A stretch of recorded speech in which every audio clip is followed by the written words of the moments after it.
Right form ভার্বের হচ্ছে মোট ৬-৭টা নিয়ম শিখেছিলাম, ৮টা নিয়ম শিখেছিলাম। তো এই ৮টা নিয়মের মধ্যে আমরা যদি আগে দেখব যে প্রথমে দেখতে হবে সেন্টেন্সটা প্রেজেন্ট নাকি পাস্ট।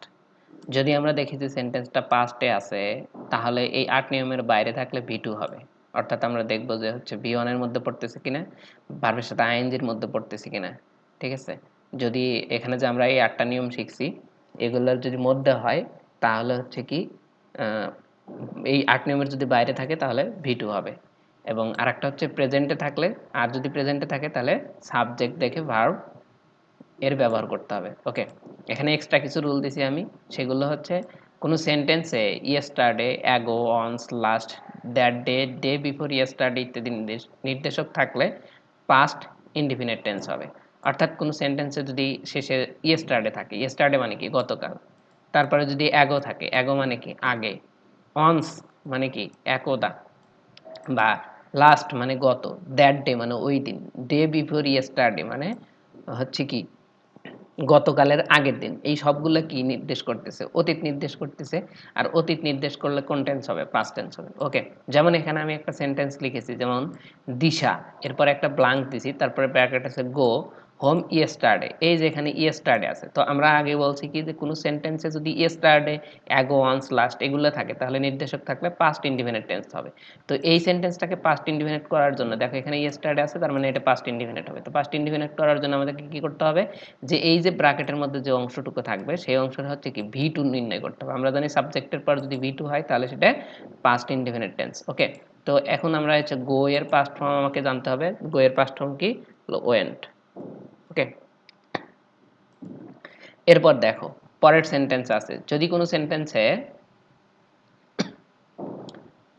কোনো সেন্টেন্সে দেখো বলতেছে যে যদি just, just now, already, recently, lately, yet এগুলো যদি থাকে তাহলে হচ্ছে কি করতে হবে? সেটাকে প্রেজেন্ট পারফেক্ট টেন্সে করতে হবে। তাহলে এখানে দেখো এখানে বলছে যে নাহিদ, নাহিদের পরে কি বলছে? যে এখানে টেক আছে ব্র্যাকেটে, তারপর বলছে হিজ ডিনার জাস্ট নাও। তো আমরা বলছি কি যদি কোথাও জাস্ট নাও থাকে, যে এখানে কি আছে? জাস্ট নাও, এখানে বলছি আমরা জাস্ট নাও আছে, এখানে যদি জাস্ট নাও আছে, শেষে জাস্ট নাও আছে, তার মানে এই জাস্ট নাও দ্বারা নির্দেশ করতেছে যে এই সেন্টেন্সটা কিসে হবে বলতো?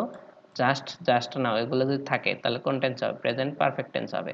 তো প্রেজেন্ট পারফেক্ট টেন্সের আমরা গঠন জানি কি? হ্যাভ হ্যাজ হ্যাড এর পরে হচ্ছে কি ভি3, সরি হ্যাভ হ্যাজ এর পরে হচ্ছে কি ভি3। তাহলে এখানে হ্যাভ হ্যাজ এর পরে ভি3 বসাতে হবে।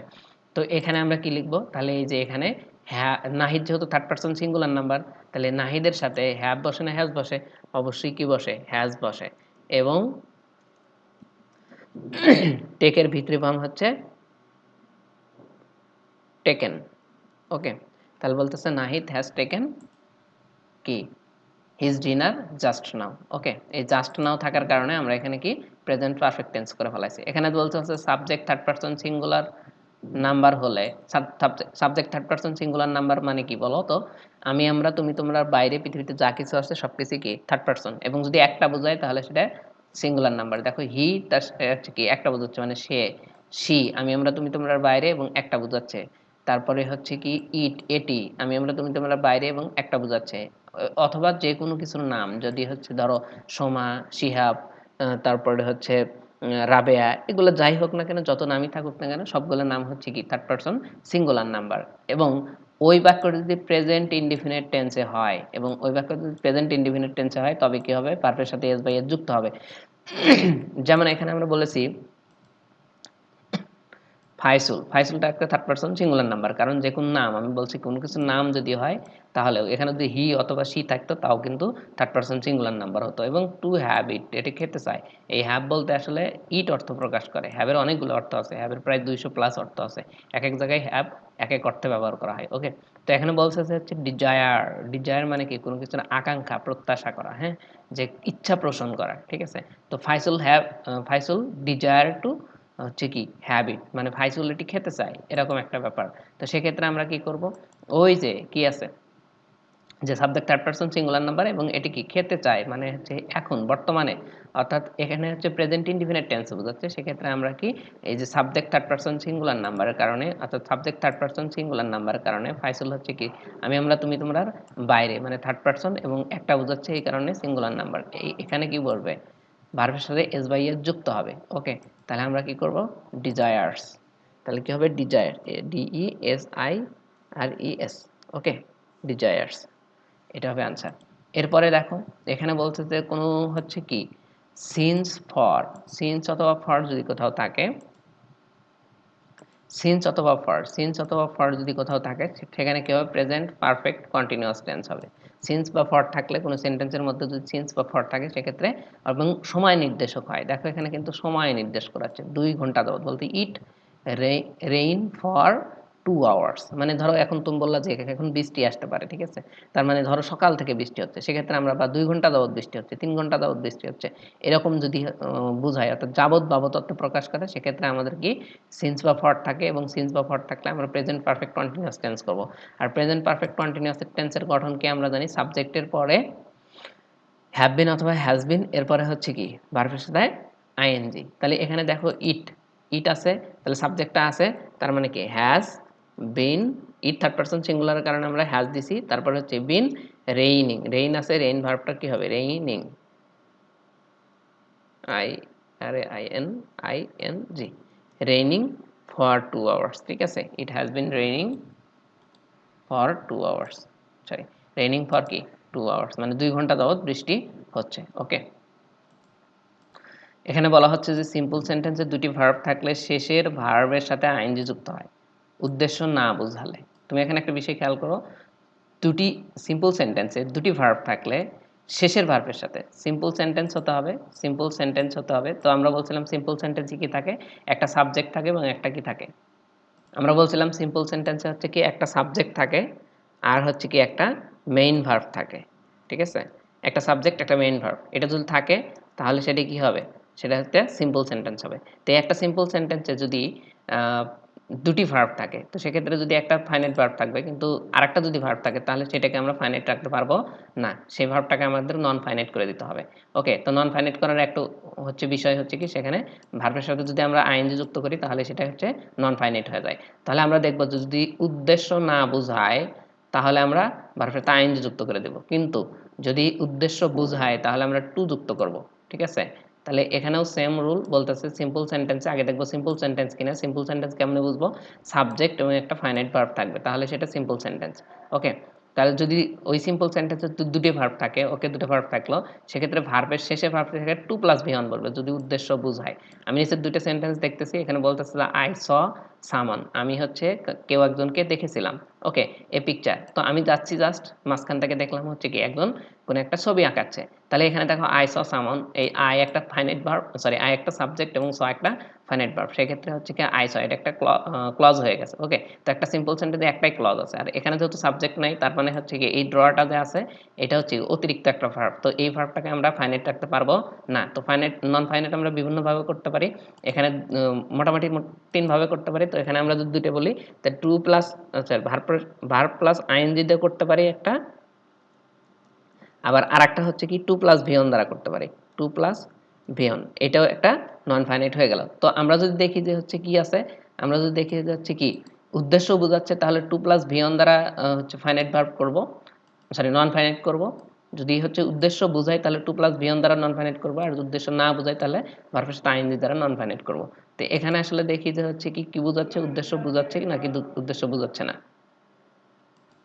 তো এখানে যেহেতু দেখতেছি যে হচ্ছে কি বলতেছে আই স সামন, এখানে বলছে আই স সামন, আমি কেউ একজনকে দেখেছিলাম, ড্র এ পিকচার মানে ছবি আঁকাতে, তো সেক্ষেত্রে আমাদের কোনো ওই ছবি আঁকানো দেখার উদ্দেশ্য না, আমি অন্য কোনো কাজে যাচ্ছি, সেক্ষেত্রে আমি যাইতে দেখতেছি যে একজন ছবি আঁকাচ্ছে, তার মানে এখানে যেটা হচ্ছে সেটা হচ্ছে আমাদের অনিচ্ছুক, মানে আমি উদ্দেশ্য নিয়ে যাচ্ছি না, সেক্ষেত্রে হচ্ছে ভার্বের সাথে আইএনজি যুক্ত করে, বলতেছে উদ্দেশ্য না বোঝালে, সেক্ষেত্রে আমরা ভার্বের সাথে আইএনজি যুক্ত করে কি করব, যে নন ফাইনাইট করে দেবো। তাহলে আমরা এখানে কি লিখবো, ড্রয়িং, কি লিখবো, ড্রয়িং লিখবো।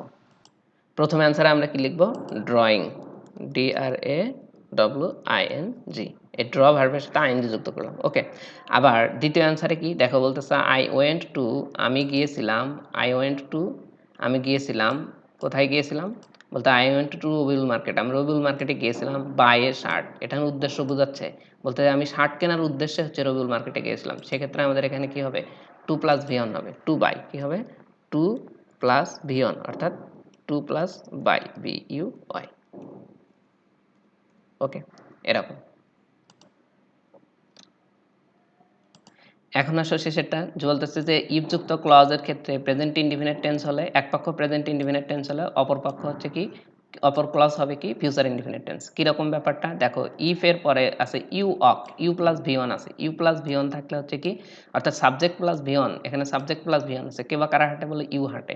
তো সেক্ষেত্রে ইউ যদি ওয়াক করে বা হাঁটে মানে ভার্বের কাজ ইউ এর দ্বারা সম্পন্ন হয়, তাহলে ইউ এখানে একটা সাবজেক্ট, ইউটা হচ্ছে কি সাবজেক্ট। ওকে, তাহলে এই ইউ সাবজেক্ট যদি ইউ এর পরে হচ্ছে কি সাবজেক্টের পরে যদি ভি ওয়ান আছে, ওয়াকটা হচ্ছে ভি ওয়ান, তাহলে সাবজেক্টের পর ভি ওয়ান থাকলে তাহলে প্রেজেন্ট ইনডিফিনিট। তাহলে এই ক্লজে দেখো এখানে একটা ক্লজ আছে সাবজেক্ট প্লাস ভি ওয়ান, মানে এই একটা ক্লজ মানে সাবজেক্টের পর মেইন ভার্ব এর একটা ক্লজ, আবার ইউ প্লাস আর একটা অংশ আছে তার মানে এটা আর একটা ক্লজ।